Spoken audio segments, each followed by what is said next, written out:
I'm an athlete. I have an athlete's mind, an athlete's hand, and athlete's foot. Which really sucks. Because it's itchy. I love the chase and the hunt, and I set the pace when I'm running. I always take what I want and I always give it 100. Don't need a bank, no I'm funded. Play the game like it's nothing. I'm always thankful for something. Don't take for granted, stay humble. Now waiting, better believe in your mind, cause it's everything. You can mold, shape, find almost anything.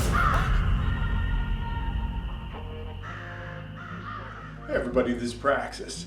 In this video I want to talk about a technique that I use to try to prevent athlete's foot. Whether you are just working out around your homestead or you're trying to survive an alien invasion where they're airdropping bird flu infected clown zombies, or whatever the situation might be, having a case of athlete's foot that is bothering you can be distracting, uncomfortable, and just get in the way of everything else that you're doing. It's been something that's popped up a lot for myself in my life. I tend to be like a sweaty feet kind of guy. In the summertime, I'm always going around barefoot, and people always say to me, Praxis, how can you walk around barefoot? My feet would be all dried and cracked if I did that. So there's a benefit to having moist feet in the summertime because I don't have to deal with that problem. But in the wintertime, when I'm packing them into boots and going out, it's a perfect environment for having athlete's foot pop up. So I really need to keep on top of it. And that's what I wanted to talk about in this video, is a technique that I use to try to keep on top of it so that it doesn't pop up in the first place. Now, if it does pop up, I will stock various athlete's foot medications, and I have those in my pantry with a lot of the other topical medicines that I have. But it's always better to try to prevent something from coming up than having to treat it after the fact. So that's what I want to talk about in this video, is a way that I use to prevent it. Also, at the end of the video, I'm going to talk about what's in this thing. This is not directly related to athlete's foot, but it is foot related, and I absolutely love this thing, and we'll get to this at the end. But first, what I wanted to show you is how I apply foot powder to my feet. Now, that may sound like, wow, what an exciting video, Praxis. I can't wait to see how you put foot powder on your feet. Well, I've come up with a way of doing this. It does a couple of things.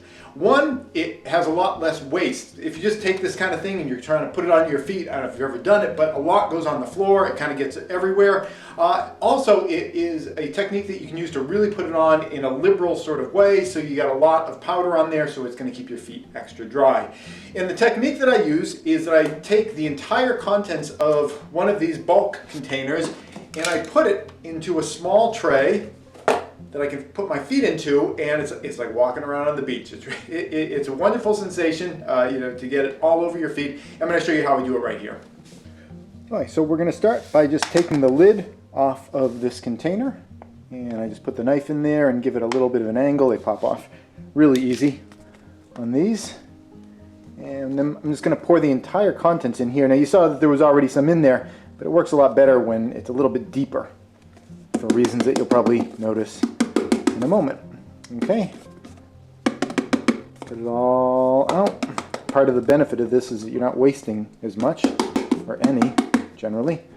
So I want to make sure I don't waste any. Okay, and we just put a foot in, and it's really just around my toes, the tops and the bottoms of the toes that I need to get. If you need to do your whole foot, maybe you'd want a larger container than this. But I just have to do my toes, so I just kind of stick my feet in. You can see it goes all around my toes like that. And then I'm going to put the top of my toe in,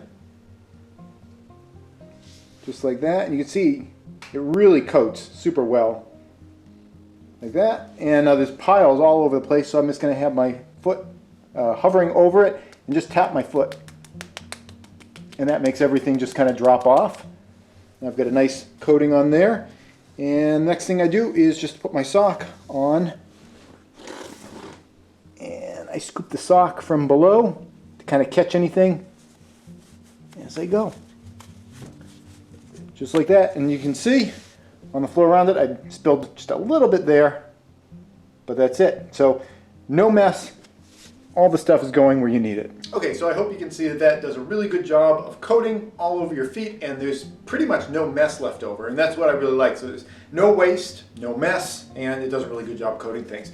Now, I mentioned at the end of the video I was going to talk about this. This is something I just kind of got recently, and it relates not to athlete's foot, but to calluses on my feet. Again, because I walk around barefoot an awful lot, I'm always building up calluses on my feet, and I'm in my mid-40s at this point, and they weren't feeling like the same kind of young man calluses that I used to have. They're getting kind of hard and sort of uncomfortable, where part of my foot would have like a hard section on it, and I'd be walking and it kind of felt like I was walking on pebbles in certain places. So I got a cheese grater for my feet, and I really like this thing. It's one of those things that, like, you know, you use it on yourself, and it's so gratifying to get the callus off that you have to prevent yourself from overdoing it. Like, if I was just left to my own devices, I would just keep going. I'd go like down to bone.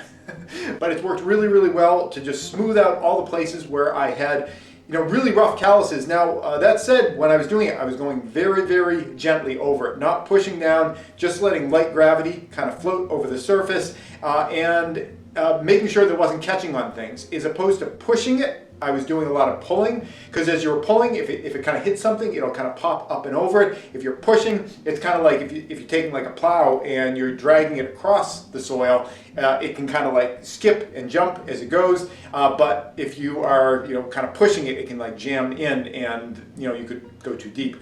So I use it very lightly, generally with kind of a pulling motion, and it has really just taken off all of these areas of my feet that were really bothering me a lot and making it kind of actually uncomfortable to walk around without a lot of like padded socks and things. So I'd highly recommend one of these things. I actually bought myself a backup of it as soon as I got the first one. This is my first one, and I've been doing it for several months, just a little bit at a time. You know, I went and I took a bunch off, and then a couple areas of my feet were a little sensitive, so I, you know, put it down, put it away, came back like in a week or two and did a little bit more. So I've been kind of slowly working on my calluses over the past couple months, and doing it really slowly like that has been working out really, really well. And like I said, I've already bought a backup, so if and when this thing ever goes down, you know, I've already got the other one ready to go, because now it feels like a really critical part of my life to have this.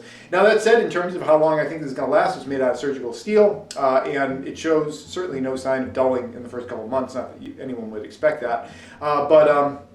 Anyway, if you have any kind of issue like that, I would highly recommend one of these. Really great way of getting your feet back to the way they used to be before they all covered up in like human hoof all over them.